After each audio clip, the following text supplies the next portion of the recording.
This is Aaron Jones, and I'm here interviewing Dan Smith, WPT 5 Diamond Champion 2013. Dan, I'm quite curious because I have absolutely no experience with this. What's it like to win $1 million? Granted, it wasn't my first time with the big score, but this time it kind of felt more real than the other times. When you go in playing a super high roller, you go in kind of like, okay, like this is crazy stakes. Like you can't even, like, they're not real numbers anymore, and it's just like almost like a video game. Here, like the buy-in's only 10,000, and like that's kind of like reasonable stakes. Yeah. And then it's just like getting 100 buy-ins. That's just massive. The other ones I like was pretty kept together. Yesterday though, as they were interviewing me, like I was having a hard time like putting sentences together. Like my arms were numb, and it was just like, holy, I guess I shouldn't. Do you have more trouble sleeping the night before a final table in anticipation of it, or after winning the final table? I didn't sleep great last night, though maybe the booze had a little something to do with that, and I woke up a little bit early. The night before, I slept great. For the night before the final table? Yeah. So do you feel any anxiety the night before a final table? I felt very slightly anxious, but I think it's hard not to, because then you're just playing for like actual life-changing money. I felt like it's one of my strengths, and given I've been playing live tournaments for years and I've done well, I think I handle it better, and even though I felt slightly anxious, I'm pretty confident that I was handling it better than anyone else at the final table. So I noticed at the final table you were taking, quite a long time to make some decisions, which is standard. And I was just wondering, is there one thing that takes priority when you're really focusing and trying to make a good decision? No, I was just taking my time. I was playing a little bit more slowly because there are more things to factor, and like it's not just straight chip EV. You have to be aware of the pay jumps, then you have to wonder if your opponents are aware of that, or who's trying to ladder up, who's playing to win. I think I just tend to play my best when the money's like biggest. I don't think I've ever made like any large mistakes when I'm very deep in a tournament, which I think is a great skill to have. This is something that I think you have a little bit of experience with, but exactly how heavy is that trophy?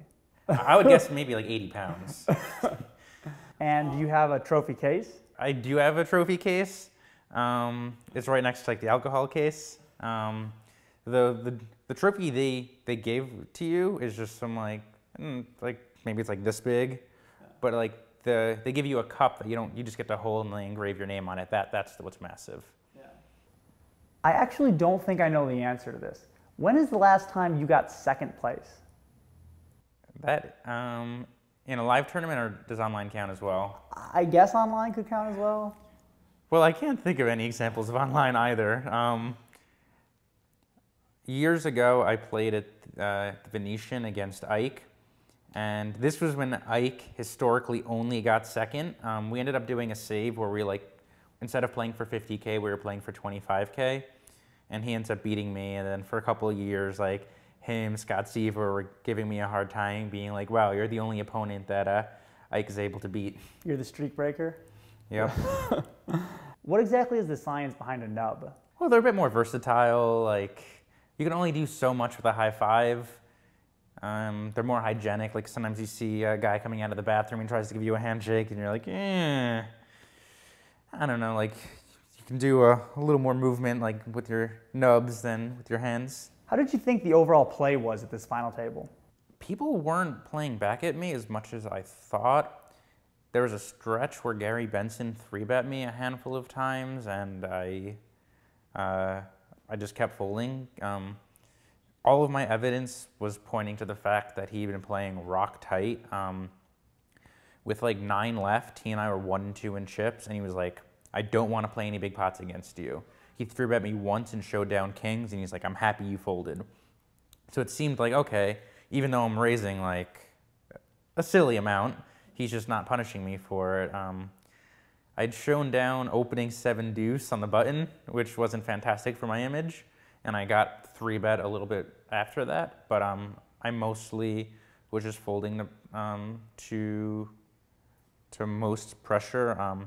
I think because I went so crazy when we went down from 10 to 7, people just saw I was capable of a lot, and they just didn't want to take shots at me really, which was a pretty good spot to be in.